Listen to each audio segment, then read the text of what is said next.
Hi guys, तो स्वागत है आपका आज की हमारी नई वीडियो में। तो उम्मीद है कि आप सभी अच्छे होंगे, स्वस्थ होंगे और अपनी तैयारी बढ़िया तरीके से कर रहे होंगे।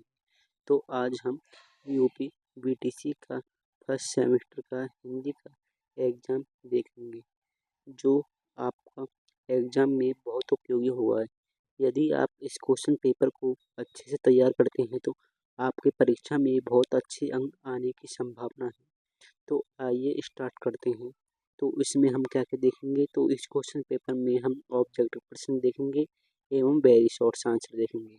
ऑब्जेक्टिव प्रश्न माने एमसीक्यूज एवं वेरी शॉर्ट आंसर माने अति अगोचरीय प्रश्न। तो आइए स्टार्ट करते हैं। तो एक बार माँ सरस्वती को नमन करते हुए एक बार आप सभी कमेंट में रेडी टाइप करें। तो सभी टाइप करें रेडी। तो आइए स्टार्ट करते हैं। तो फर्स्ट क्वेश्चन हमारा ये रहा कि भाषा की सबसे छोटी इकाई कौन सी होती है। तो इसमें आपको भाषा की सबसे छोटी इकाई बतानी है। तो इसमें ऑप्शन आपका है ऑप्शन ए व्यंजन, ऑप्शन बी शब्द, ऑप्शन सी स्वर या ऑप्शन डी वाणी। तो आप हमें कमेंट करके अपना आंसर बताइए कि इसका आंसर कौन सा होगा, कि भाषा की सबसे छोटी इकाई कौन सी है। तो अपना आंसर हमें कमेंट कीजिए। तो भाषा की सबसे छोटी इकाई जो होती है वो होती है, क्या होती है बताइए आप सभी अपना आंसर। भाषा की सबसे छोटी इकाई जो होती है वे होती है वर्ण। तो क्या होती है वर्ण। तो फर्स्ट का राइट आंसर कौन सा होगा, ऑप्शन। तो इसमें ऑप्शन अब नंबर ए राइट होगा। तो आइए नेक्स्ट क्वेश्चन की तरफ आगे बढ़ते हैं। तो नेक्स्ट क्वेश्चन ये है हमारा क्वेश्चन नंबर 2 कि वर्णमाला का आशय क्या है। तो इसमें आपको बताना है। तो ऑप्शन आ है शब्दों के समूह को वर्णमाला कहते हैं, या वर्णों के संकलन से, या वर्णों के व्यवस्थित समूह से, या ऑप्शन डी शब्द रचना है। तो अपना आंसर हमें टाइप करके या कमेंट करके हमें भेजिए। जो भी आपका आंसर आ रहा है वो हमें कमेंट करके भेजिए। तो इसका सही आंसर होगा जो होगा ऑप्शन नंबर सी। तो वर्णमाला क्या है, उसमें वर्णों को एक क्रमबद्ध तरीके के रूप में रखा जाता है। तो दूसरे का आंसर कौन सा होगा, सी। तो ऑप्शन सी इसका राइट आंसर होगा। तो आइए नेक्स्ट क्वेश्चन की तरफ आगे बढ़ते हैं। तो नेक्स्ट क्वेश्चन आपके स्क्रीन पे सामने ये रहा। तो इससे पहले हम आपको हिंदी वर्णमाला बताते हैं कि हिंदी में कितने स्वर होते हैं, कितने आयोगवाह होते हैं, व्यंजन कौन कौन से होते हैं और उच्चित या नुक्ता किसे कहते हैं। तो स्वर जो होते हैं हमारे हिंदी में 11 होते हैं, जैसे आ ई उ ऊ ए ए ऐ औ ऐ ओ। तो हमारे स्वर जो होते हैं वो 11 होते हैं, आपको स्क्रीन पर दिख रहे होंगे। तो ये स्वरों के अंतर्गत आते हैं। इसके बाद इसमें आयोग आते हैं। कुछ किताब में ये स्वरों के अंतर्गत दिया गया है, परंतु बीटीसी में आपका ये जो है ये आयोग वाह के अंतर्गत आते हैं, जिसमें अंगा जिसे अनुस्वार भी कहते हैं और आहा विसर्ग भी कहते हैं। तो ये दोनों आयोगवाह हैं। इसके बाद आपके व्यंजन आते हैं। व्यंजनों में भी कई प्रकार के व्यंजन होते हैं, जैसे स्पर्शीय एवं वर्गीय व्यंजन, अंतस्य व्यंजन, ऊष्म व्यंजन, संयुक्त व्यंजन, उच्छिष्ट या ताड़नजात व्यंजन। तो कौन सा व्यंजन, उच्छिष्ट या ताड़नजात व्यंजन। तो ये हम आपको आगे अच्छे से समझाएंगे। तो उम्मीद है आपको हिंदी वर्णमाला अच्छे से समझ में आई होगी। तो आइए नेक्स्ट क्वेश्चन की तरफ आगे बढ़ते हैं। तो नेक्स्ट क्वेश्चन हमारा क्वेश्चन नंबर 3, हिंदी में जो है कितने वर्ण हैं या वर्णों की संख्या कितनी है। तो option A 42, option B 51, option C 53 या ऑप्शन डी 52। तो अपना का आंसर हमें कमेंट करके बताइए कि इसका सही आंसर क्या होगा, कि हिंदी में कितने वर्ण होते हैं या वर्णों की संख्या कितनी होती है। तो इसमें आपका राइट आंसर जो होगा वो होगा ऑप्शन नंबर डी, कितने होते हैं 52। तो तीसरे का क्या आंसर होगा, तो तीसरे का आंसर होगा ऑप्शन नंबर डी। तो आइए नेक्स्ट क्वेश्चन की तरफ आगे बढ़ते हैं। तो नेक्स्ट क्वेश्चन बताइए, हम इसकी डेफिनेशन देखते हैं कि वर्णमाला किसे कहते हैं। तो किसी भी भाषा को लिखने के लिए प्रयुक्त मानक प्रतीकों के क्रमबद्ध समूह को क्या कहते हैं, वर्णमाला कहते हैं। अभी मैंने आपको दिखाया था कि वर्णों इस वर्णमाला में सबसे प्रथम में वर्ण रखे जाते हैं, उसके बाद अनुस्वार, उसके बाद व्यंजन होते हैं। व्यंजन में विभिन्न प्रकार के व्यंजन रखे जाते हैं। तो आइए नेक्स्ट क्वेश्चन की तरफ आगे बढ़ते हैं। तो नेक्स्ट हमारा क्वेश्चन नंबर कितना है? तो हमारा है क्वेश्चन नंबर 4। तो स्वरों की संख्या कितनी होती है? तो इसमें आपसे क्या पूछा गया इस क्वेश्चन में कि स्वरों की संख्या कितनी होती है? तो आपको इसमें स्वरों की संख्या बतानी है। मैंने अभी आपको पीछे थोड़ी देर पहले बताया था कि स्वरों की संख्या कितनी होती है। तो इसमें आपको दिया गया है option A 11, option B 13, option C 14 या ऑप्शन डी 10। तो आपको इसमें बतानी है कि स्वरों की संख्या कितनी होती है। अभी मैंने आपको पीछे से अच्छे से समझाया था, तो आप अपना आंसर हमें कमेंट करके बताइए। तो चौथे का आंसर जो होगा वो होगा ऑप्शन नंबर ए। क्या होगा? Option number A. स्वरों की संख्या कितनी होती है? स्वरों की संख्या होती है 11। कितनी होती है? 11। इसमें मैंने अभी आपको बताया था कौन कौन से स्वर होते हैं, जैसे आ, ई, उ, री, ए, आई, ओ, आहा। तो इसमें कितने स्वर होते हैं? तो स्वरों की संख्या जो होती है वो होती है 11। तो आइए नेक्स्ट क्वेश्चन की तरफ आगे बढ़ते हैं। तो नेक्स्ट क्वेश्चन है हमारा क्वेश्चन नंबर 5। इसमें मूल स्वर क्या है? तो आपको स्वर बताने हैं कि इसमें मूल स्वर कौन से होते हैं। स्वर भी दो प्रकार के होते हैं, मूल स्वर या जिसे कहते हैं ह्रस्व स्वर एवं दीर्घ स्वर। तो आपको उसमें पहचान करनी है। तो ऑप्शन नंबर है ए है बड़ा आ, बड़ी ई, बड़ा ऊ। ऑप्शन बी है आ, ई, उ, री। या ऑप्शन सी है ए, आई, ओ। या ऑप्शन डी है अंगा और आहा। तो अंगा और क्या है, आहा क्या है? तो ये तो है उसके अनुस्वार के अंतर्गत आते हैं, तो ये तो आपको रॉन्ग हो जाएगा। तो आपको इन तीनों में से एक राइट आंसर चॉइस करना है। तो आपका जो भी आंसर है आप हमें कमेंट करके ज़रूर बताइए। तो इसका आंसर जो होगा, पाँचवें का आंसर होगा ऑप्शन नंबर बी कि स्वरों मूल स्वरों की संख्या कितनी होती है? तो वो होती है 4। कितनी होती है? 4। तो पाँचवें का कौन सा आंसर सही होगा? तो ऑप्शन नंबर बी सही होगा। तो आप हमें अभी ये बताइए कि आपके 5 में से 5 सही हैं, या 5 में से 4 सही हैं, या 5 में से 3 सही हैं, या 5 में से 2 सही हैं, या 5 में से 1 सही है।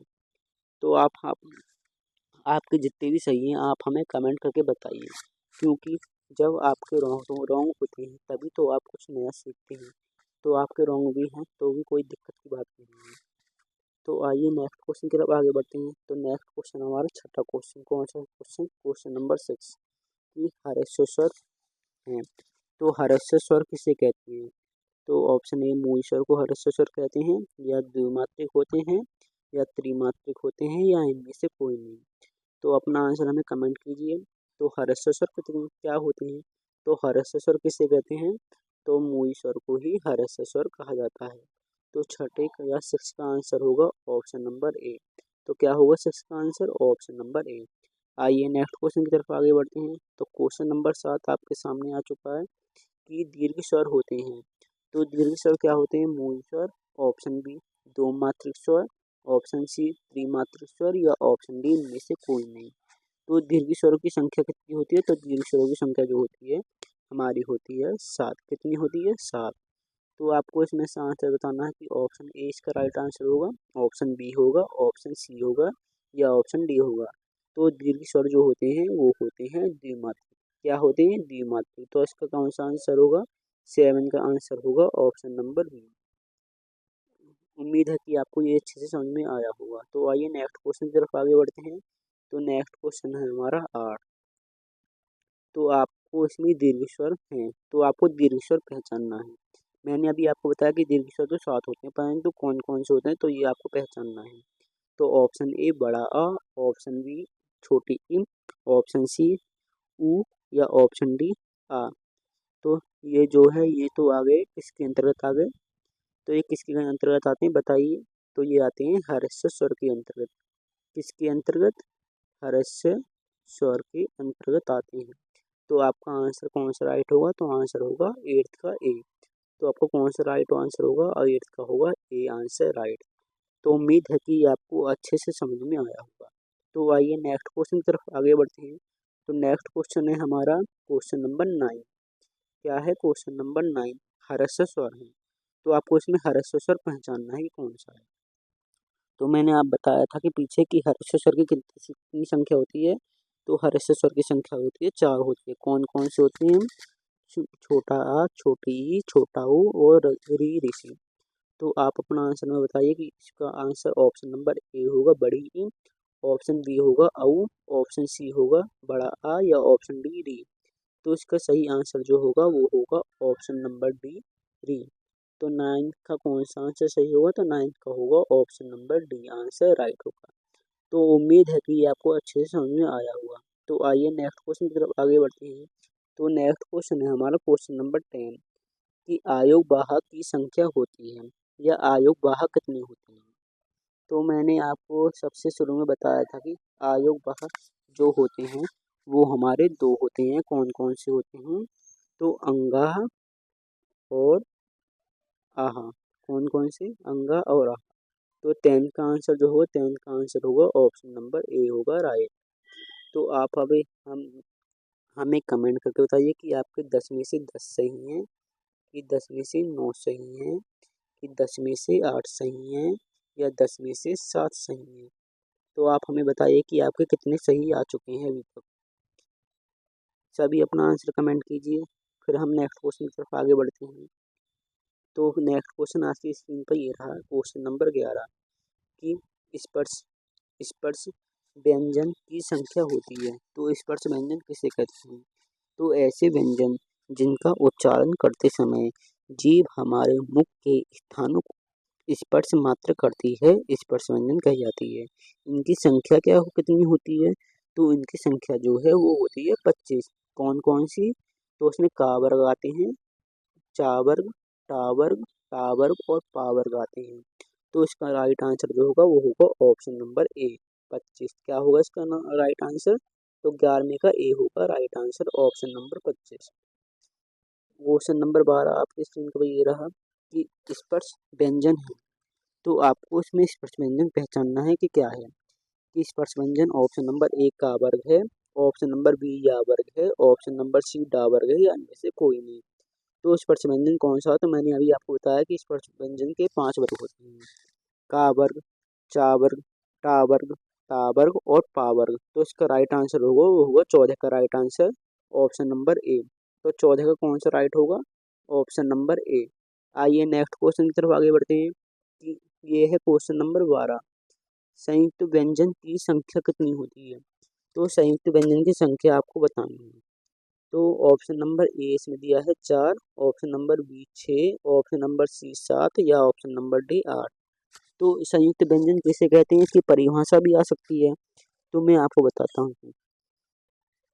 ऐसे व्यंजन या वर्ण जो 2 या 2 से अधिक व्यंजनों से जुड़कर बने होते हैं संयुक्त व्यंजन कहे जाते हैं। इनकी संख्या जो होती है 4 होती है। कितनी होती है? 4 होती है। तो इसका राइट आंसर जो होगा ऑप्शन नंबर ए होगा। तो 12 का राइट आंसर कौन सा है? Option number A. आइए नेक्स्ट क्वेश्चन की तरफ आगे बढ़ते हैं। तो नेक्स्ट क्वेश्चन है हमारा 13 आयोग वाहक का दूसरा नाम क्या है। इसमें आपसे आयोग वाहक का दूसरा नाम पूछा है। तो आयोग वाहक को क्या हम विसर्ग कहते हैं या महाप्राण कहते हैं या अभिप्राण या संयुक्त व्यंजन। तो संयुक्त व्यंजन तो होगा नहीं। आयोग वाहक मैंने आपको बताए थे कि 2 होते हैं, अंगा और आहा। कौन कौन से? अंगा और आहा। तो इसका राइट आंसर जो होगा वो होगा ऑप्शन नंबर 13 का ए। इसे विसर्ग एवं अनुस्वार भी कहा जाता है। तो उम्मीद है ये आपको अच्छे से समझ में आया होगा। तो अब 14वें क्वेश्चन की तरफ आगे बढ़ते हैं।